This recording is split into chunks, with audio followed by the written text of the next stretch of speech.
Hello everyone. Welcome to the fourth week of the course Nation and Narration. Before we get into this week's lecture, let me give you an overview of the major topics that we are going to discuss this week. The first lecture of the week focuses on how women's clothing changed in colonial India. We will mainly look at the history of the sari, which became known as a symbol of national identity across the country. Our discussion will focus on colonial Bengal, where debates about women's dress first began. The main source of this argument or topic or lecture is Meredith Borthwick's book, The Changing Role of Women in Bengal, 1849 to 1905.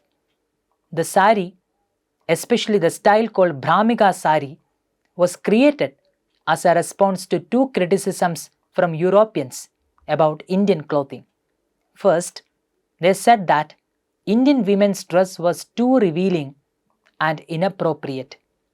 Traditionally, upper caste women wore a sari made of fine, transparent muslin, which was a single piece of cloth draped around the body, along with jewelry.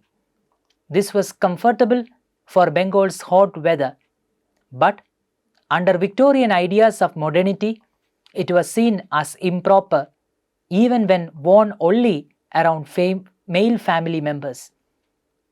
The second problem was the use of the veil. Earlier, upper class women wore veils that covered their entire body, but colonial thinkers saw the veil as a symbol of women's oppression by Indian men. So, clothing reform had to balance two ideas. Women's dress should not be too revealing, and at the same time, it should not feel like forced control, such as making them wear veils. The goal was to promote modesty without harsh rules. This led to the creation of a new modest style of sari. The second lecture of the week deals with the notion of friendship. In this lecture, we will explore the idea of friendship as discussed in Sudipta Kaviraj's influential book Inventing the Private, focusing on his analysis of Shibnath Shastri's autobiography. Colonial modernity brought about a radical redefinition of friendship in India. Several socio-political changes, such as the spread of Western education, the rise of new political structures, the growth of print culture, and evolving ideas of individuality and community, reshaped how friendship was understood in literature, politics, and daily life. In pre-colonial India, relationships were largely shaped by caste, kinship ties, and religious affiliations. However, with colonial modernity came a more individualistic view of friendship inspired by Western liberal thought. Among the educated elite, friendships began to move beyond traditional boundaries of caste and religion, creating new forms of solidarity and intellectual companionship.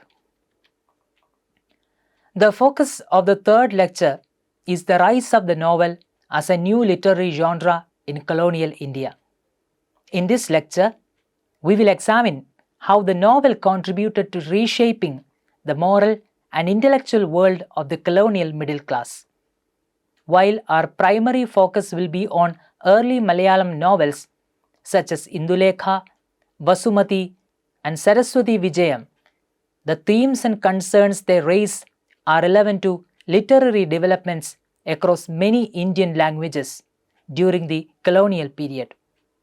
To deepen your understanding of the topics we discussed, you may refer to works such as Realism and Reality, The Novel and Society in India by Meenakshi Mukherjee, G. Arunima's famous work Writing Culture of Modernity and the Malayalam Novel, Dilip Menon's Caste and Colonial Modernity reading Saraswati Vijayam, and Minati Pillai's work Modernity and Fetishizing of Female Chastity, C.V. Raman Pillai and the anxiety of the early Malayalam novel.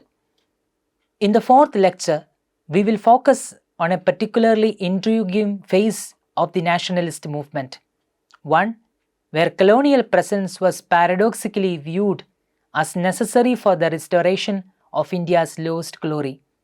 The idea of modernity in colonial India changed a lot over time. In the beginning, modernity was not seen as something against British rule. Instead, many educated Indians in the 19th century believed that modernity could actually be achieved through the help of the British. These Indians, influenced by Western education and reform movements, thought that British rule was important for improving Indian society. They believed the British could help fix what they saw as the problems and weakness of Indian traditions. They pointed to actions taken by the British, like the banning of sati, the practice where widows are burned on their husband's funeral pyre, encouraging widow remarriage, and setting up Western-style school as signs that the British were helping India move forward. Many early reformers believed that the British brought important tools like reason, science, and law, which could help clean up Indian society and restore its greatness. In this way of thinking, British rule wasn't just accepted because it was powerful, it was seen as necessary for India's moral and cultural rebirth. The dream was to bring back a pure and strong Indian past, but ironically, people thought they needed British help to do it. The British government, with its focus on rational thinking, legal systems, and progress, was seen as a guide that could lead India back to the greatness of its ancient civilization. Our discussion in this particular lecture will center around two key texts: Ranajit Guha's Neel Darpan, the image of a peasant revolt in a liberal mirror, and Partho Chatterjee's History and the Nationalization of Hinduism. In the last lecture, we will look at the film Lagan and discuss how it is often seen as a symbol of pride and resistance against British rule. Many people think of Lagan as a story where the colonized people defeat the British in a dramatic cricket match, showing their victory over colonialism. However, we will explore how this victory is shown through the lens of an ideal Englishman and the very colonial structures that oppress them. In this lecture, we will analyze how the film portrays the British colonial administration as being mostly civil and morally good, with only a few corrupt officials. Unlike what many people think, Lagan is not a strong criticism of colonialism or a celebration of the creation of an independent nation. Instead, it shows a return to an old monarchical system of rule and never truly challenge the British colonial system. Through this analysis, we will explore how Lagan presents the colonial system as generally fair, with its wrongdoings only caused by a few bad people, rather than questioning the whole idea of colonial rule. Since we have formed a good idea about the gist of the major ideas that we are going to discuss in this week, let's start with the classes.